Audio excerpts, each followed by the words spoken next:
So, you're in the market for a new pair of over-ear headphones, and let's be real, the options are overwhelming. You've got the big names, the new challengers, and a ton of marketing jargon to sift through. That's why we're here today. I've got 6 of the most popular, most talked about headphones on my desk, and we're going to put them through their paces to figure out which one is actually worth your money. This is the ultimate headphone benchmark comparison. We're going to dive deep into each one of these. The Bose QuietComfort Ultra, the Sony XM5, the Sennheiser Momentum 4, Apple's AirPods Max, the Bowers and Wilkins PX7 S2, and the Beats Studio Pro. For each model, we'll break down the pros, the things they absolutely nail, and the cons, the little quirks or deal breakers you need to know about. I'll give you my take on who each headphone is best for, but this isn't about me picking a single winner for everyone. The goal here is to give you all the information you need to make the best decision for you, your ears, your use case, your budget. By the end of this, you should have a much clearer picture of which pair of headphones fits perfectly into your life. So with that said, let's get into it. Alright, first up, we have to start with the brand that's basically synonymous with noise cancellation Bose. This is their latest flagship, the QuietComfort Ultra. And when it comes to the primary job of blocking out the world, these are, without a doubt, still the champions. The active noise cancellation here is just next level.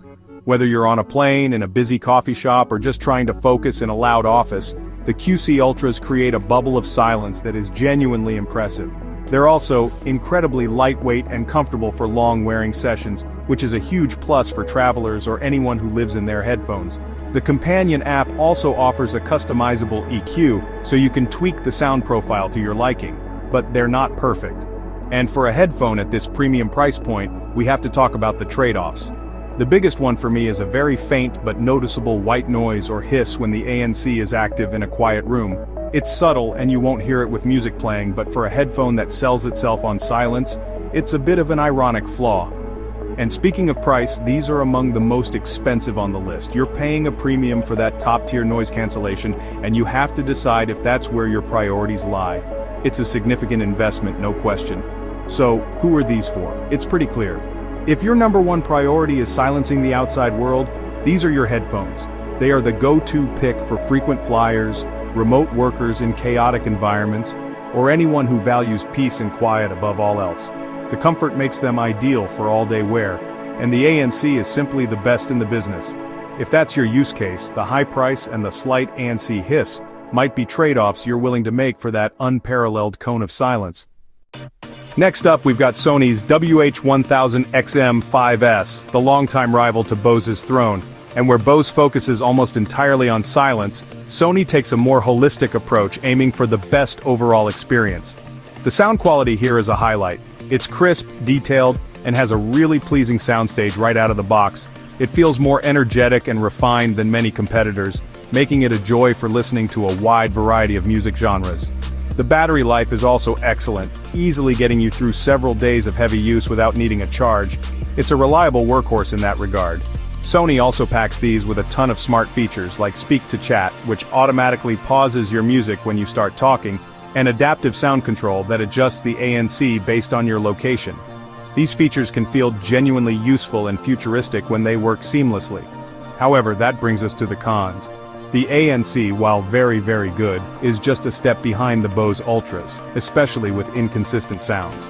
And while the smart features are cool, the touch controls on the ear cups have a definite learning curve. You'll get some accidental taps and swipes at first, which can be a bit frustrating until you get the hang of it. So, who should be looking at the XM5? I'd say these are for the modern audiophile who wants more than just great sound. If you appreciate a detailed and lively audio profile, want a battery that lasts forever, and get excited by clever, well-implemented smart features, this is a top contender. It's the headphone for the person who wants a premium, feature-rich package, and is willing to accept slightly less than the best noise cancellation in exchange for a superior audio and user experience. It's a fantastic all-rounder. Now for something a little different, the Sennheiser Momentum 4. Sennheiser has a legendary reputation in the audio world, and with the Momentum 4, they've pivoted from their previous classic design to something more modern and minimalist. But the headline feature here is just absurd in the best way possible. The battery life. We're talking acclaimed 60 hours of playback with ANC on. That's not a typo. You can basically go for a week or more of regular use without even thinking about a charger. It's class-leading and a massive, massive pro for anyone who hates plugging things in. The sound signature is classic Sennheiser, balanced, neutral, and very pleasant. It doesn't artificially boost the bass or treble, aiming for a more accurate representation of the music, which a lot of people will appreciate.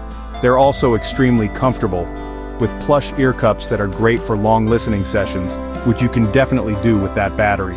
But that neutral sound profile can be a double-edged sword. To some, it might come across as a bit flat or lacking excitement compared to the more processed sound of Sony or Beats. It's a matter of taste, but worth noting. The main downsides, however, are in the supporting features. The ANC is good, but it's noticeably weaker than Bose and Sony, particularly with blocking out lower frequency rumbles like an engine. It's more for office chatter than for a noisy commute. Also, the touch controls, much like the Sonys, can be overly sensitive, leading to accidental inputs when you're just trying to adjust the headphones on your head. So, the Momentum 4 is for a specific user, the minimalist, the business professional, or the battery-conscious user who values longevity and a clean, balanced sound above all else. If you want to charge your headphones once a month and enjoy a pure audio experience, these are a phenomenal choice. Of course, we have to talk about Apple's entry, the AirPods Max. From the moment you pick them up, you just know these are different. The build quality is on another level, with machined aluminum ear cups and a stainless steel frame. They feel incredibly premium and substantial. The user experience, if you're in the Apple ecosystem, is seamless. They pair instantly, switch between your iPhone, iPad, and Mac effortlessly, and feature some of the best implemented transparency mode and spatial audio in the game. The noise cancellation is also top tier, right up there with Bose, creating a very effective seal from the outside world. But that premium build comes with some serious, and I mean serious, drawbacks. First, they are heavy, noticeably heavier than any other headphone here, and you can feel that weight during long listening sessions. Then there's the infamous smart case, which offers zero protection and is frankly a poor design, and the price, well, they are by far the most expensive headphones on this list, making them a true luxury item. The battery life is also just okay, falling below average compared to the competition. Even with the recent switch to USB-C for charging, these cons are hard to ignore. So, the AirPods Max are for one person and one person only. The die-hard Apple user who wants the absolute best integration with their devices and is willing to pay a significant premium for it. If you live your life on Apple products, the seamless switching and spatial audio experience might be worth the cost and the compromises in weight and battery life.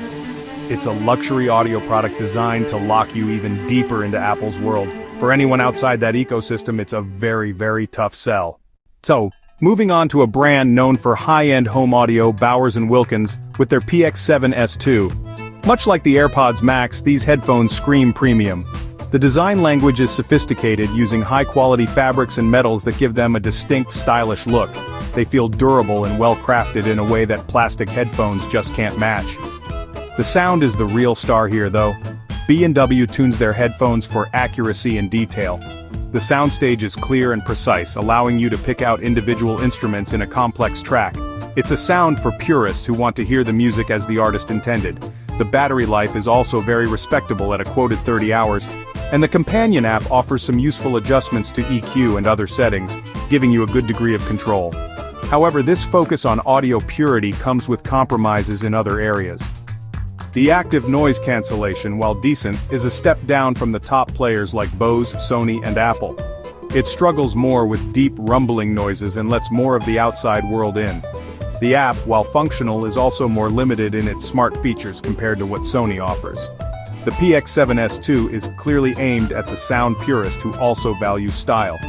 This is for the person who might have a B&W speaker system at home and wants that same detailed, accurate sound signature on the go. They prioritize build quality and audio fidelity over having the absolute strongest noise cancellation or the most futuristic smart features. If you're an audiophile who appreciates a sophisticated design and a clean, uncolored sound and you're okay with good but not great ANC, these are a very compelling and stylish option. And last but not least, we have the Beats Studio Pro. For years, Beats has been known for one thing: bass. And while these are more balanced than older models, that punchy, energetic low end is still the core of the experience. If you listen to a lot of hip-hop, EDM, or pop music, That bass-forward sound can be a lot of fun. Being part of the Apple family, they also get some great perks, like an Apple chip for easy pairing, spatial audio with head tracking, and a very welcome upgrade to USB-C, which even allows for lossless audio playback when wired. The battery life is also a strong point, easily competing with the top contenders. However, the classic Beats trade-offs are still present. That bass-heavy profile can overwhelm the mids and highs on certain tracks, leading to a less detailed sound compared to Sennheiser or B&W. The ANC is just average. It'll cut down some noise, but it's not in the same league as the premium offerings from Bose or Apple. I also found the ear cups to be a bit shallow, which might cause comfort issues for people with larger ears during long sessions. The physical controls also feel less responsive and premium than the touch controls or tactile buttons on other models. So, the Beats Studio Pro carves out a very specific niche. Therefore, the bass lover and the Apple fan who doesn't want to splurge on AirPods Max. You get a lot of the Apple ecosystem benefits like spatial audio and easy pairing, combined with that fun, punchy sound signature and great battery life. They are a solid, more affordable alternative to the AirPods Max for iPhone users who prioritize bass and battery over ultimate noise cancellation or a perfectly balanced sound. If that sounds like you, these are worth a serious look. So there you have it. 6 excellent headphones, 6 very different approaches to personal audio. As you can see, there's no single best pair.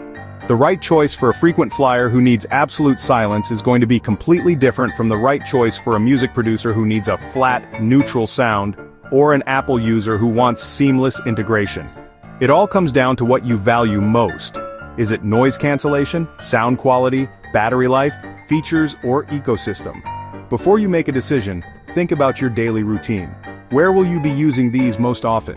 What kind of music do you listen to? How important is battery life to you?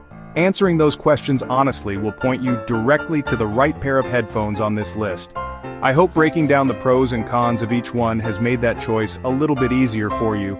Every one of these is a great product, but only one is the great product for you. Now I want to hear from you. Based on everything we've covered, which pair of headphones would you choose and why? Let me know down in the comments below.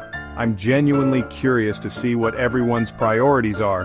And of course, if you found this comparison helpful, hitting that subscribe button and turning on notifications is the best way to make sure you don't miss the next one. Thanks for watching, and I'll see you in the next video.